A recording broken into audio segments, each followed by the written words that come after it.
Imagine being sealed alive between two boats, slathered in honey, force-fed until your body becomes a breeding ground for horrors. Insects burrow into your flesh, maggots feast from within, while you scream for weeks. This is Scaphism, Persia's ancient nightmare machine. But was it just punishment, or a blueprint from something darker? Stick around, the real grit starts now. In the scorching sands of ancient Persia, around 500 BCE, betrayal meant more than a quick blade. Take Mithridates, a soldier who slew King Artaxerxes' brother. His sentence? Scaphism, from the Greek scaphe, meaning hollowed vessel. They stripped him bare, bound him in a boat's cradle, then sealed another atop like a living sarcophagus. Only his head, hands, and feet poked out, exposed to the merciless sun. But the real horror kicked off with the feeding. Guards force-poured milk and honey down his throat, day after day. Diarrhea erupted, pooling in the sealed space. Then they smeared more honey on his skin, a sweet lure for the desert's winged demons. Floated on a stagnant pond, he became a floating tomb. Why this method? Persian law whispers of divine pacts, entities demanding not death, but eternal suffering. Now the technical nightmare ignites. The milk and honey? Not mercy, fuel for the internal engine.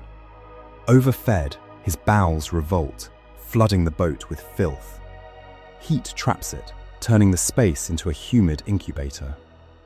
Insects swarm, wasps sting eyelids and lips, drawing blood. Flies zero in on the honey-smeared flesh, laying eggs in every crevice, mouth, nose, anus. Maggots hatch within days, devouring gangrenous wounds from the inside out. Mechanically, it's genius cruelty. The boats act as sealed gears, amplifying decay. Sun blisters skin, dehydration warps the mind, but daily feedings prolong the agony, up to 17 days for Mithridates. Septic shock creeps in as infections rage, organs failing like rusted cogs. Twist the law darker. This wasn't human invention. Ancient entities engineered it. Honey as cursed bait, vectors like biomachines summoning rot from the void. Persian gods? Or something older, feeding on screams? Why craft such a fate?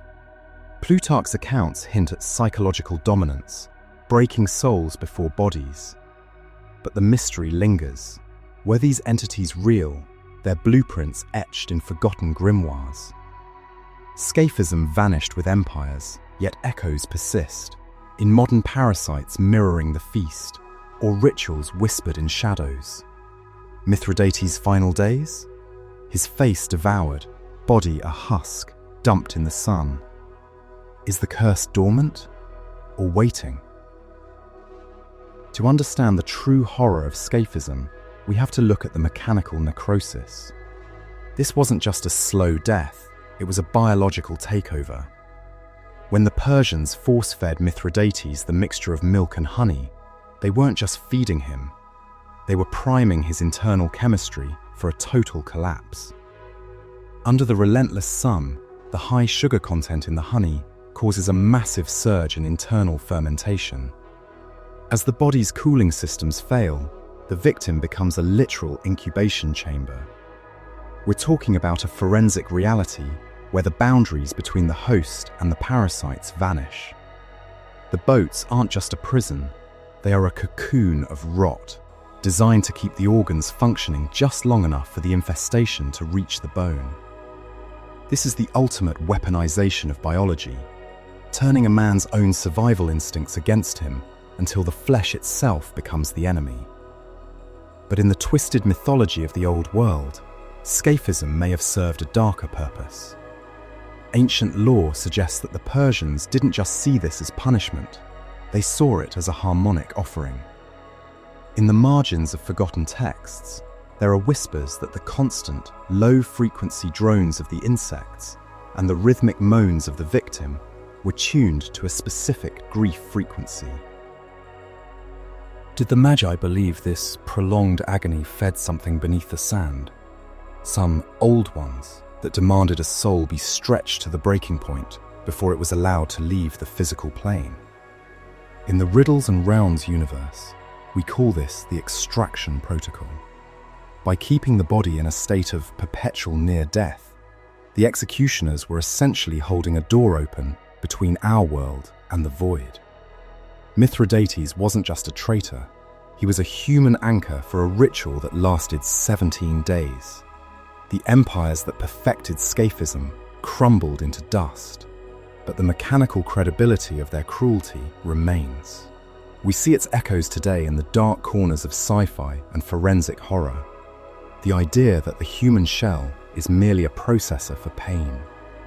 Whether it's the cultivated processes of the cortex front or the biological nightmares of the Genesis protocol, the boat has simply changed its shape. If we look closely at the ruins of our own history, we find that the fear isn't of dying, it's of being integrated into something that won't let us go. So, as we close this chronicle of the boats, ask yourself, is the vessel a relic of the past, or is it a blueprint for the future? Thank you for joining The Realm.